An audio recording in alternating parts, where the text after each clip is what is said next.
ಈತಾನೆ ನಮ್ಮ ಕರ್ನಾಟಕ ರಾಜ್ಯ ಮಡಿವಾಳ ಸಂಘದ ರಾಜ್ಯಾಧ್ಯಕ್ಷರಾದ ಕಸಿ ನಂಜಪ್ಪ ಬಂದಿದ್ದಾರೆ. ಈ ಒಂದು ಕಾರ್ಯಕ್ರಮದ ಬಗ್ಗೆ ಅವರು ಸಹ ಮಾತಾಡಿದ್ದಾರೆ. ಹಾಗೂ ನಮ್ಮ ಸಂಘದ ನಿರ್ದೇಶಕರಾದಂತಹ ಮಧು ಸಹ ಬಂದಿದ್ದಾರೆ.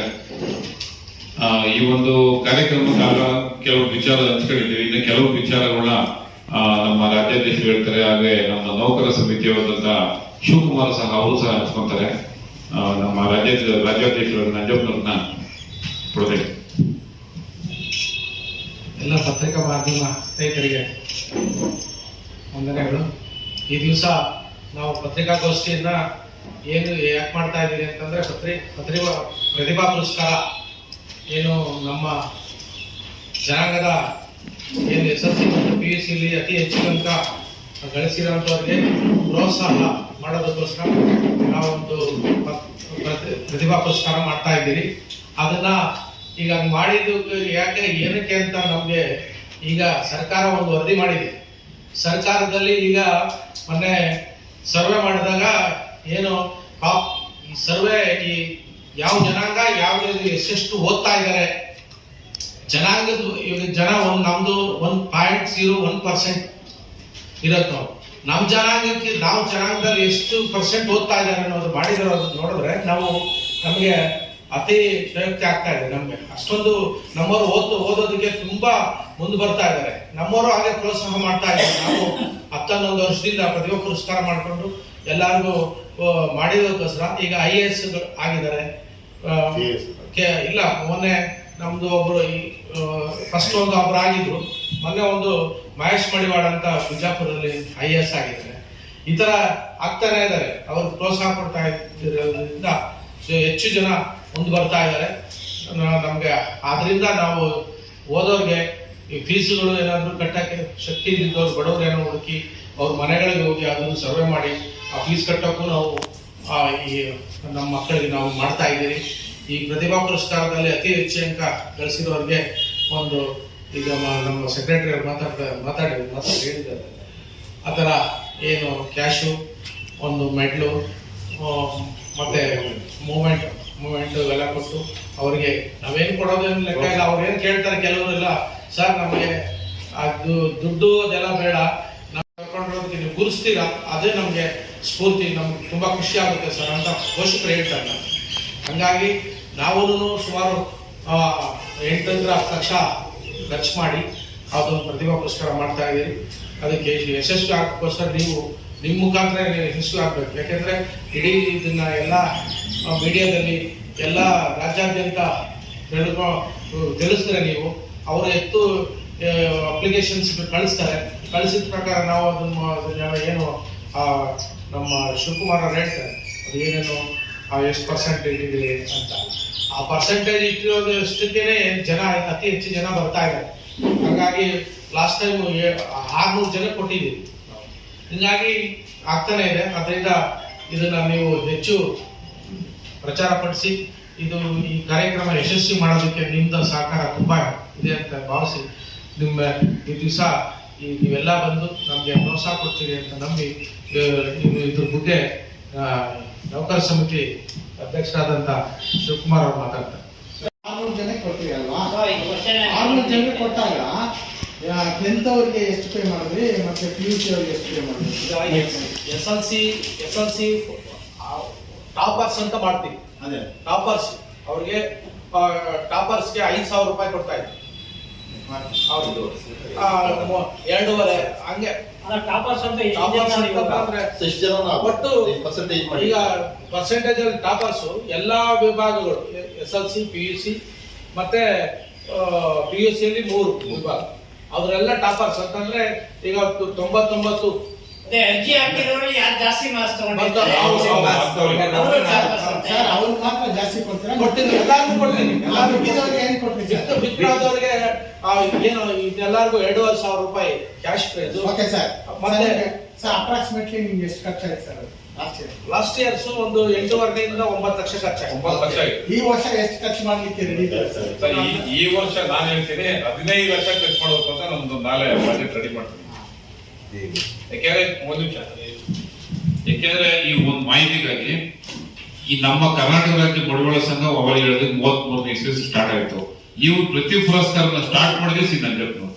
ಈಗ ಈ ಒಂದು ಗೌರವ ಏನ್ ನಮ್ಮ ಮಕ್ಕಳಿಗೆ ಗೌರವ ಸಲ್ಲಿಸ್ತಾ ಇದೀವಲ್ಲ, ಅದು ಈ ನಮ್ಮ ರಾಜ್ಯ ಸಂಘದ ರಾಜ್ಯಾಧ್ಯಕ್ಷರು ಗೌರವ ಸಲ್ಲಬೇಕಾಗ್ತದೆ. ಯಾಕೆಂದ್ರೆ ಇವರೇ ಪ್ರಾರಂಭ ಮಾಡಿದ್ರು. ಇವರ ನೇತೃತ್ವದಲ್ಲಿ ವಿಜೃಂಭಣೆಯಿಂದ ಬೇಕಾದ್ರೆ ನಾವು ನೋಡಿ ಈ ವರ್ಷ ನಾವೇನ್ ಮಾಡ್ಬೇಕು ಅನ್ಕೊಂಡಿದ್ದೀವಿ. ಆಲ್ರೆಡಿ ಹೆಣ್ಮಕ್ಳಿಗೆ ಫ್ರೀ ಇದೆ, ಗಂಡು ಮಕ್ಳಿಗೆ ಅವ್ರು ಹೋಗೋ ಬರೋ ಚಾರ್ಜ್ ಕೊಡ್ಬೇಕು ಅಂತ ನಾವು ಡಿಸೈಡ್ ಮಾಡ್ಕೊಂಡಿದ್ದೀವಿ. ಉತ್ತರ ಕರ್ನಾಟಕ ಬಹಳ ದೂರದಿಂದ ಬರ್ತಾರೆ ಬಡ ಮಕ್ಳಿಗೆ ನಮ್ಗೆ ಬಹಳ ಸಾಕಷ್ಟು. ಸರ್ ಇದು ಈ ಅವಾರ್ಡ್ಗೆಲ್ಲ ಖರ್ಚು ನಿಮ್ ಕಡೆಯಿಂದ ಮಾಡ್ತಿದ್ರು ಗೌರ್ಮೆಂಟ್ ಏನಾದ್ರು ಸರ್ ಗೌರ್ಮೆಂಟ್ ಗೌರ್ಮೆಂಟ್ ವಿಷಯ ಮಾತಾಡ್ಬೇಡಿ. 50 ಜನ ಮಕ್ಕಳಿದ್ದಾರೆ ನಮ್ಮ ಹಾಸ್ಟೆಲ್ ಫ್ರೀ. 50 ಜನ ಮಕ್ಕಳಿದ್ದಾರೆ ಫ್ರೀ. ನಾವು ಅವ್ರಿಗೆ ಅಲ್ಲಿ ಉಚಿತವಾಗಿ ಅಲ್ಲಿ ಏನೋ ಒಂದು ಅಲ್ಲಿ ಇಟ್ಕೊಂಡು ಓದಕ್ಕೆ ಮೆಸ್ ಬಿಲ್ಲು ಒಬ್ಬನಿಗೆ 3,500 ಬರುತ್ತೆ. ಅವರು ಹುಡುಗರು 2,000 ಕೊಡೋಕ್ಕೂ ಶಕ್ತಿ ಇಲ್ಲ. ಇನ್ನು ಸಂಘ 2,000 ಹಾಕಿ ನಾವು ಅವ್ರನ್ನ ಊಟ ಹಾಕೊಂಡು ಓದಿಸ್ತಾ ಇದ್ದೀರಿ. 50 ಜನ ಅಂದ್ರೆ ಏನ್ ಮಂತ್ರಿ ಬಾರ್ ಹತ್ರ ಸ್ಟೇ ಮಾಡ್ತಾ ಇದ್ದಾರೆ, ಅವರು ನಮ್ಮ ಆಫೀಸ್ ಅಲ್ಲಿ ಇಟ್ಕೊಂಡಿದ್ದೀರಿ. ಎಷ್ಟು ಬರುತ್ತೆ ನೀವೇ ಅಂದಾಜು ಮಾಡಿ, ಒಬ್ಬ ಹುಡುಗನಿಗೆ ಒಂದ್ ದಿವ್ಸಕ್ಕೆ ಎಷ್ಟು ಬರುತ್ತೆ ಅಂತ. ಅಷ್ಟಿದು ಮಾಡಿ ನಾವು ಸರ್ಕಾರಕ್ಕೆ ಪ್ರತಿಭಾ ಪುರಸ್ಕಾರಕ್ಕಲ್ಲ, ಊಟಕ್ಕೆ ಕೊಟ್ರೆ ಸಾಕು. ಅವ್ರಿಗೆ ಕೈ ಮುಗಿದು ಕಾಲಿಗೆ ನಮಸ್ಕಾರ ಹಾಕ್ಬಿಡ್ತೀವಿ ನಾವು ಹಾಸ್ಟೆಲ್ ಹುಡುಗರಿಗೆ. ಈ ತರ ಇದೆ ಸರ್ಕಾರ ಧೋರಣೆ. ಏನಿದೆ ಮುಂದುವರೆದ ಜಾತಿಗಳು ಏನು ಎಲ್ಲ ಈಗ ನಾನು ಇಲ್ಲ ಮಾತಾಡ್ತೀನಿ ಕುರುಬರು. ಯಾಕೆ ಅಂತಂದ್ರೆ ನಮ್ಮವ್ರು ಒಬ್ರು ಕೇಳೋರಿಲ್ಲ ವಿಧಾನಸೌಧದಲ್ಲಿ, ಒಬ್ರು MLA ಇಲ್ಲ, ಒಬ್ರು MLC ಇಲ್ಲ. ನಾವು ಯಾವಾಗ ಫಂಕ್ಷನ್ಗಳಲ್ಲಿ ಬಂದಾಗ ಮುಖ್ಯಮಂತ್ರಿ ಕೊಟ್ರೆ 100% ಮಾಡ್ತೀನಿ PF ಹೇಳ್ತಾರೆ. ನಾವು ಮುಂದೆ ಹೇಳಿದ್ರೆ ಒಂದು ತಿಂಗಳಲ್ಲಿ ಕೊಟ್ಬಿಡ್ಬೇಕ್ರಿ ಅಂತ. ಇಲ್ಲಿವರೆಗೂ ಇಲ್ಲ. ಈ ತರ ಆಗಿದೆ. ಹಂಗೆ ಸರ್ಕಾರದಿಂದ ಯಾವ್ದು ಬರಲ್ಲ, ಎಲ್ಲ ನಾವೇ ನಮ್ಮವರ ಡೊನೇಷನ್ಗಳು, ನಾವು ಡೊನೇಷನ್ ಎಲ್ಲರೂ ಕಲೆಕ್ಟ್ ಮಾಡಿ ಹಾಕಿ ಮಾಡೋದು. ನಾವು ನಮ್ಮ ಮಕ್ಕಳು ವಿದ್ಯಾಭ್ಯಾಸ ಶಿಕ್ಷಕರ ಸದನದಲ್ಲಿ ಮಾಡಬೇಕು ಅಂತ ಒಂದು ತೀರ್ಮಾನ ತಗೊಂಡಿದ್ದೇವೆ. ನಾವು ಮತ್ತೆ ನಿಮ್ಗೆ ಇನ್ಫಾರ್ಮೇಶನ್ ಕೊಡ್ತೀವಿ ಮುಂದಿನ ದಿನಗಳಲ್ಲಿ. ಸರ್ ನಮ್ದು ಸುಮಾರು 15 ಲಕ್ಷ ಜನಸಂಖ್ಯೆ ಇದೆ ಸರ್ ರಾಜ್ಯಾದ್ಯಂತ. ಅದೇ ಸರ್ಕಾರದವರು 6 ಲಕ್ಷ ಚಿಲ್ಲರೆ ಕೊಟ್ಟಿದ್ದಾರೆ. ಮೊನ್ನೆ ಇತ್ತೀಚೆಗೆ ಬಿಡುಗಡೆ ಆಗುತ್ತದೆ ಬರೀ 6 ಲಕ್ಷ ಚಿಲ್ಲರೆ ಅಂತ ಒಂದು ಮಾಹಿತಿ ಇದೆ. ನಾವು 15 ಲಕ್ಷ ಜನ ಇದೆ ಸರ್ ಕನ್ನಡ ರಾಜ್ಯದಂತ ಮಳವಾಡ. ಸರ್ ನಮ್ಮ ಸಂಘದಲ್ಲಿ 20,000 ಜನಸಂಖ್ಯೆ ನಾವು ಮೆಂಬರ್ ಇದೆ ಸರ್. 20,000 550 ರೂಪಾಯಿ ಕಟ್ಟಿ ಮೆಂಬರ್ ಆಗಿರೋರು 20,000 ಜನ ಇದೆ ಸರ್. ಪತ್ರಿಕಾ ಮಾಧ್ಯಮದವರಿಗೆ ಧನ್ಯವಾದಗಳನ್ನು ತಿಳಿಸ್ತಾ, ಈಗ ಕರ್ನಾಟಕ ರಾಜ್ಯ ಮಡಿವಾಳ ಸಂಘದಿಂದ 2013-14ನೇ ಸಾಲಿನಿಂದನೂ ನಾವು ಪ್ರತಿಭಾ ಪುರಸ್ಕಾರಕ್ಕೆ ಕಾರ್ಯಕ್ರಮ ಮಾಡ್ಕೊಂಡು ಬರ್ತಾ ಇದ್ದೀವಿ. ಈ ವರ್ಷನೂ ಸಹ ನಾವು ನಮ್ಮ ನಂಜಪ್ಪನವರ ನೇತೃತ್ವದಲ್ಲಿ ಪ್ರತಿಭಾ ಪುರಸ್ಕಾರ ಕಾರ್ಯಕ್ರಮವನ್ನ ಏರ್ಪಾಡು ಮಾಡಬೇಕು ಅಂತ ತೀರ್ಮಾನ ತಗೊಂಡು ಇವತ್ತು SSLCಯಲ್ಲಿ ಕಡಿಮೆ ಪರ್ಸೆಂಟೇಜ್ ಬಂದಿರೋದಕ್ಕೋಸ್ಕರ ನಾವು 70% ನಮ್ಮ ಸಂಘದಲ್ಲಿ ನಿರ್ಧಾರ ಮಾಡಿದ್ದೀವಿ. 70% ಅಂತ ವಿದ್ಯಾರ್ಥಿಗಳಿಗೆ ಪ್ರಥಮ, ದ್ವಿತೀಯ ಮತ್ತು ತೃತೀಯ 3 ಬಹುಮಾನಗಳು ಮತ್ತು 2 ಸಮಾಧಾನಕ ಬಹುಮಾನಗಳು ಕೊಡಬೇಕು ಅಂತ ತೀರ್ಮಾನ ಮಾಡ್ಕೊಂಡಿದ್ದೀವಿ. ಅವರಿಗೆ ನಾವು 70ರ ಮೇಲೆ ಬಂದಿರಂತಹ ವಿದ್ಯಾರ್ಥಿಗಳಿಗೆ. ಹಾಗೆ ನಾವು PUCಯಲ್ಲಿ ವಿಜ್ಞಾನ ವಿಭಾಗ ಮತ್ತು ಕಲಾ ವಿಭಾಗ ಮತ್ತು ವಾಣಿಜ್ಯ ವಿಭಾಗ 3 ವಿಭಾಗಗಳಿಂದ ಪ್ರಥಮ, ದ್ವಿತೀಯ, ತೃತೀಯ 3 ಬಹುಮಾನಗಳನ್ನು ಕೊಟ್ಟು ಅದರಲ್ಲೂ ಸಹ 2 ಸಮಾಧಾನ ಬಹುಮಾನಗಳನ್ನು ಕೊಡಬೇಕಂತ ತೀರ್ಮಾನ ಮಾಡ್ಕೊಂಡಿದ್ದೀವಿ.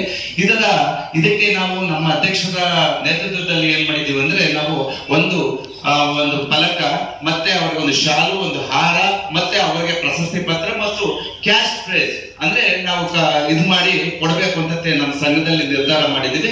ಇದನ್ನ ಅವರಿಗೆ ಪ್ರೋತ್ಸಾಹ ಕೊಡ್ಬೇಕಂತಾನೆ ನಮ್ಮ ಅಧ್ಯಕ್ಷರು. ಯಾಕಂದ್ರೆ ನಮ್ಮ ಸಂಘದಲ್ಲಿ ಬಹಳಷ್ಟು ಹಿಂದುಳಿದ ಇದ್ದಾರೆ, ಯಾರು ಶೈಕ್ಷಣಿಕವಾಗಿ ಮುಂದುವರೆದಿಲ್ಲ. ಎಲ್ಲೋ 1-2 ಅಂತ ನಮ್ಮ ಈಗಾಗಲೇ ಪ್ರಕಾಶ್ ಸರ್ ಅವರು ಹೇಳಿದ್ರು. ಯಾಕಂದ್ರೆ ಶೈಕ್ಷಣಿಕವಾಗಿ ಅತ್ಯಂತ ಹಿಂದುಳಿದವರು ಅಂದ್ರೆ ನಮ್ಮಲ್ಲಿ ಯಾರು ಅಂತ ಅಧಿಕಾರಿಗಳಿಲ್ಲ ವರ್ಗ. ಅದರಿಂದ ಕೇವಲ D ಗ್ರೂಪ್, C ಗ್ರೂಪ್ ಅಂತ ಅಷ್ಟು ನೌಕರರು ಆಗ್ತಾ ಇದ್ರೆ ಹೆಚ್ಚೆಚ್ಚು ಎಲ್ಲೋ 1-2% ಇದ್ದಾರೆ. ಅದರಿಂದ ನಾವು ಅವ್ರನ್ನ ಹುರಿದುಂಬಿಸ್ಬೇಕು ಅಂತ ಅಂದ್ಬಿಟ್ಟು ನಾವು ಪ್ರತಿ ವರ್ಷನೂ ನಾವು ಸಂಘದಿಂದ ಇವತ್ತು ಒಂದು ಪ್ರತಿಭಾ ಪುರಸ್ಕಾರ ಮಾಡಿ ಅವ್ರನ್ನ ಬೆಂದು ತೊಟ್ಟಿದ್ರೆ ಅಟ್ಲೀಸ್ಟ್ ಅವ್ರಿಗೆ ಮುಂದೆ ಹೋಗಕ್ಕಾದ್ರೂ ಒಂದು ಇದಾಗ್ತೈತೆ, ಮುಂದೆ ಅವ್ರ ಶೈಕ್ಷಣಿಕ ಅಭಿವೃದ್ಧಿ ಹೊಂದಬಹುದು ಅಂತ ಅಂದ್ಬಿಟ್ಟು ಆ ಉದ್ದೇಶದಿಂದ ನಮ್ಮ ಮಕ್ಕಳಿಗೆ ಪ್ರತಿಭಾ ಪುರಸ್ಕಾರ ಕಾರ್ಯಕ್ರಮ ಮಾಡಬೇಕು ಅಂತ ಅಂದ್ಬಿಟ್ಟು ತೀರ್ಮಾನ ತಗೊಂಡಿದ್ದಾರೆ. ಹಾಗೆ ನಮ್ಮಲ್ಲಿ ಯಾಕಂದ್ರೆ ಹಣದ ಅಭಾವ ಇದೆ. ಯಾಕಂದ್ರೆ ಪ್ರತಿ ವರ್ಷನೂ ನಮ್ಮ ಸಂಘದಿಂದನೇ ಹಾಕ್ಬೇಕಾದ್ರೆ ಸಂಘದಲ್ಲಿ ಕ್ರೋಢೀಕೃತ ಅಷ್ಟೊಂದಿಲ್ಲ. ನಮ್ಗೆ ಯಾವ ಸೋರ್ಸಸ್ ಇಲ್ಲ, ಗೌರ್ಮೆಂಟ್ ಇಂದ ಆಗ್ಬೋದು, ನಮ್ಮಲ್ಲೂ ಸೋರ್ಸಸ್ ಇಲ್ಲ. ಅದನ್ನ ಪ್ರತಿ ವರ್ಷನೂ ನಾವು ಡೊನೇಷನ್ ಯಾವ್ದಾದ್ರು ಮನೆಗೆ ಬೇರೆ ಇಸ್ಕೊಂಡಿರೋದ್ರಿಂದ ಮತ್ತೆ ಇಸ್ಕೊಂಡು ನಾವು ಮಾಡ್ಬೇಕಂತ ಪರಿಸ್ಥಿತಿ ಇವತ್ತು ಬಂದಿದೆ. ಯಾಕಂದ್ರೆ ನಮ್ಮಲ್ಲಿ ಹಣದ ಕ್ರೋಢೀಕೃತ ಇಲ್ಲ. ಯಾಕಂದ್ರೆ ನಮ್ಗೆ ಯಾವ ಸೋರ್ಸ್ ನಮ್ಮ ಸಂಘಕ್ಕೆ ಇಲ್ಲ. ಆ ಉದ್ದೇಶದಿಂದ ಇವತ್ತು ನಮ್ಮ ತಂಡ ಏನಿದೆ, ನಮ್ಮ ರಾಜ್ಯ ಸಂಘ ಇವತ್ತು ಎಲ್ಲದನ್ನ ಪ್ರತಿ ವರ್ಷವನ್ನು ನಾವು ಕೊಡುಗೆ ತಗೊಂಡು ಮಾಡ್ತಾ ಇದ್ದೀವಿ. ಅದರಿಂದ ನಮ್ಮ ಇಷ್ಟು ನಿಮಗೆಲ್ಲ ಇದನ್ನ ಹೆಚ್ಚಿನಾಗಿ ನೀವು ಪ್ರಚಾರ ಮಾಡಿದ್ರೆ ಅತ್ಯಂತ ಕಟ್ಟ ಕಡೆಯ ಒಬ್ಬ ಮಡಿವಾಳಿ ಅಂದ್ರೆ ಚಿಕ್ಕ ಹಳ್ಳಿಗೂ ಸಹ ಇದು ತಲುಪೋದಕ್ಕೆ ನೀವು ಮಾಧ್ಯಮದವರು ಬಹಳ ಮುಖ್ಯ. ಯಾಕಂದ್ರೆ ಇವತ್ತು ಎಲ್ಲ ಒಂದ್ ಕಡೆ ಉತ್ತರ ಕರ್ನಾಟಕ ಭಾಗದಲ್ಲಿ ಕೊಪ್ಪಳ ಆಗ್ಬೋದು, ರಾಯಚೂರು ಆಗ್ಬೋದು ಅಂತ ಭಾಗಕ್ಕೆ ಹೋಗ್ಬೇಕು ಅಂದ್ರೆ ವಿಷಯನ ನಿಮ್ಮಂತ ಮಾಧ್ಯಮಗಳಿಂದ ಹೋದಾಗ ಮಾತ್ರ ಆ ಮಕ್ಕಳಿಗೆ ಸೌಲಭ್ಯನ ಸಿಗ್ತದೆ. ನಾವು ಎಷ್ಟು ಪ್ರಚಾರ ಈಗ ತಾಲೂಕು, ಜಿಲ್ಲಾ ಮತ್ತು ಎಲ್ಲಾ ಕೇಂದ್ರಗಳಲ್ಲಿ ನಾವು ಈಗ ಈ ಪತ್ರಿಕಾ ಮಾಧ್ಯಮ ಮಾಡಿ ಪ್ರಚಾರ ಮಾಡಿ ಅಂತ ಹೇಳ್ತಾ ಇದ್ದೀವಿ. ಆದ್ರೆ ನಮ್ಗೆ ಬಹಳ ಮುಖ್ಯ ಈ ಮಾಧ್ಯಮದವರು ನಮ್ಗೆ ಹೆಚ್ಚಿನಾಗಿ ಪ್ರಚಾರ ಮಾಡಿದಾಗ ಅಟ್ಲೀಸ್ಟ್ ನಮ್ಗೆ ಮಕ್ಕಳಿಗೆ ಇದು ಸದುಪಯೋಗ ಪಡೀಬಹುದು. ಆ ಉದ್ದೇಶದಿಂದ ನಮ್ಮ ಸಂಘ ಇದು ಸೌಲಭ್ಯ ಕೊಡಕ್ ತಯಾರಿದ್ದೀವಿ. ಅದಕ್ಕೋಸ್ಕರ ಅದನ್ನ ಎಲ್ಲ ಸೇರಿ ಇದು ಹೆಚ್ಚಿನಾಗಿ ನಮ್ಗೆ ಮಾಧ್ಯಮಗಳ ಮುಖಾಂತರ ತಿಳಿಸಿದಾಗ ಮಕ್ಕಳಿಗೆ ಗೊತ್ತಾಗಿ ಈ ಒಂದು ನಮ್ಮ ಕರ್ನಾಟಕ ರಾಜ್ಯ ಮಡಿವಾಳ ಸಂಘಕ್ಕೆ ಒಂದು ಒಳ್ಳೆಯ ಮಕ್ಕಳಿಗೆ ಪ್ರೋತ್ಸಾಹ ಕೊಟ್ಟಂಗ ಆಗ್ತೈತೆ ಅಂತ ಹೇಳಿ ನನ್ನ ಹೆಡ್ ಮಾತನ್ನು ಮುಗಿಸ್ತಿದ್ದಾರೆ. ಕಾರ್ಯದರ್ಶಿ ಏನು ಪ್ರಕಾಶ್ ಅವರು, ಕಾರ್ಯಾಧ್ಯಕ್ಷರು ಸಿದ್ಧಗಂಗೆಯವರು, ಮತ್ತೆ ನೌಕರ ಸಮಿತಿ ಅಧ್ಯಕ್ಷರು ಶಿವಕುಮಾರ್ ಅವರು, ಮತ್ತೆ ಖಜಾಂಚಿ ಮಂಜುನಾಥ್ ಅವರು, ಮತ್ತೆ ಸಂಘಟನಾ ಕಾರ್ಯದರ್ಶಿ ಮಧು ಇಷ್ಟು ಜನ ಭಾಗವಹಿಸಿ ಈ ಪತ್ರಿಕಾಗೋಷ್ಠಿ ನಡೆಸಿಕೊಟ್ಟಿರೋದಕ್ಕೆ ಎಲ್ಲರಿಗೂ ನೀವೆಲ್ಲ ಬಂದು ಯಶಸ್ವಿ ಮಾಡಿದ್ದಕ್ಕೆ ತುಂಬಾ ಧನ್ಯವಾದಗಳನ್ನು ಅರ್ಪಿಸಿ ಈ ಪತ್ರಿಕಾಗೋಷ್ಠಿಯನ್ನು ಮುಗಿಸ್ತಾ ಇದ್ದೀವಿ.